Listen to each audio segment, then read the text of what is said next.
Hi friends, welcome back to my channel. இன்னைக்கு வீடியோல குழந்தைகளுக்கான ஸ்பெஷல் ரெசிபி தான் பார்க்க போறோம். பைத்தம்பருப்பு சாதம். இந்த ரெசிபி ரொம்பவே சிம்பிளான ரெசிபி தான். இருந்தாலும் நிறைய நியூ மாம்ஸ்க்கு ஹெல்ப்ஃபுல்லா இருக்கும்ன்றதனால ஷேர் பண்றேன்.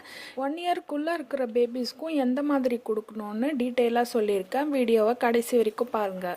இந்த ரெசிபிக்கு முதல்ல 2 டேபிள் ஸ்பூன் அளவுக்கு அரிசியும் 1 டேபிள் ஸ்பூன் பைத்தம்பருப்பும் சேர்த்து நல்லா வாஷ் பண்ணிட்டு ஒரு 10 மினிட்ஸ் ஊற வச்சிருக்கேன். இது கூடவே 3 பல்லு பூண்டு, அரை வெங்காயம், அரை தக்காளி, ஒரு கொஞ்சமாக கருவேப்பிலை எடுத்திருக்கேன் வாசனைக்காக. ஸோ பூண்டு வந்து ஒரே ஒரு பல்லு பூண்டு சேர்த்தா போதும் 1 இயர்க்குள்ளே இருக்கிற பேபிக்கு.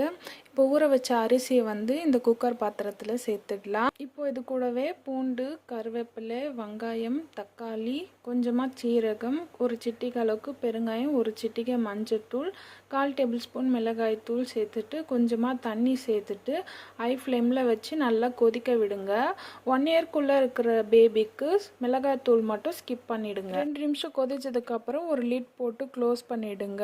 3-4 விசில் வரட்டும். வெந்து வர்றதுக்குள்ள சைட் டிஷ்க்கு உருளைக்கிழங்கு பண்ணிடலாம். உருளைக்கிழங்கு இது போல் நீட்டாக கட் பண்ணி ஃப்ரை பண்ணி கொடுத்தீங்கன்னா குழந்தைங்களே எடுத்து சாப்பிடுவாங்க. கொஞ்சம் கொஞ்சமாக அவங்களே சாப்பிட்றதுக்கு பழகிக்குவாங்க. இது பண்ணுறதுக்கு கடாயில் கொஞ்சமாக எண்ணெய் விட்டுட்டு எண்ணெய் நல்லா காஞ்சதுக்கு அப்புறம் 3 பல்லு பூண்டு, கொஞ்சமாக கருவேப்பிலை, அதுக்கப்புறம் உளுத்தம்பருப்பு சேர்த்து நல்லா ஃப்ரை பண்ணி விட்டுக்கோங்க. இது எதுவுமே குழந்தைங்க சாப்பிட மாட்டாங்க.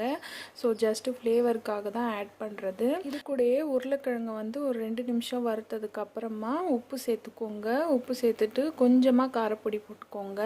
காரம் மட்டும் அதிகமாகிடுச்சுன்னா கண்டிப்பாக தொட மாட்டாங்க. ஸோ மைல்டாக தான் இருக்கணும் அந்த காரம். ஸோ உப்பு வந்து திட்டமாக போட்டுக்கிட்டாலும் காரம் கொஞ்சம் கம்மியாக இருந்தால் தான் சாப்பிடுவாங்க. இது போல் நல்லா 2 நிமிஷம் ஃப்ரை பண்ணிவிட்டு வேகிறதுக்காக கொஞ்சமாக தண்ணி சேர்த்துக்கிறேன். தண்ணி சேர்த்துட்டு ஒரு லிட் போட்டு க்ளோஸ் பண்ணி லோ ஃப்ளேமில் வச்சுட்டிங்கன்னா இது சூப்பராக ரெடி ஆகிடும். இந்த ரெசிபி 1 இயர் ப்ளஸ் பேபிஸ்க்கு தான். 1 இயர்க்குள்ளே இருக்கிற குழந்தைங்களுக்கு நல்லா வேக வச்சு கொடுங்க. இதே போல் நீட்டாக கட் பண்ணி கொடுத்தீங்கன்னா நல்லா சாப்பிடுவாங்க. இப்போ பருப்பு சாதம் நல்லாவே வெந்துடுச்சு. இப்போ இதில் கொஞ்சமாக உப்பு சேர்த்துட்டு நல்லா கடைஞ்சி எடுத்துக்கோங்க. இதை தாளிக்கிறதுக்கு ஒரு டேபிள் ஸ்பூன் எண்ணெய் விட்டு கொஞ்சமாக கடுகு போட்டு பொரிஞ்சதுக்கு அப்புறமா இதில் சேர்த்துருங்க.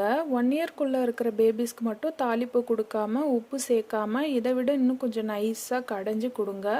இந்த வீடியோ கண்டிப்பாக யூஸ்ஃபுல்லாக இருக்கும்னு நினைக்கிறேன். இதே போல் வீடியோஸ் பார்க்கணுன்னா ரியா ஃப்ளேவர்ஸ் சேனலை சப்ஸ்கிரைப் பண்ணுங்கள், லைக் பண்ணுங்கள், ஷேர் பண்ணுங்கள். தேங்க்ஸ் ஃபார் வாட்சிங்.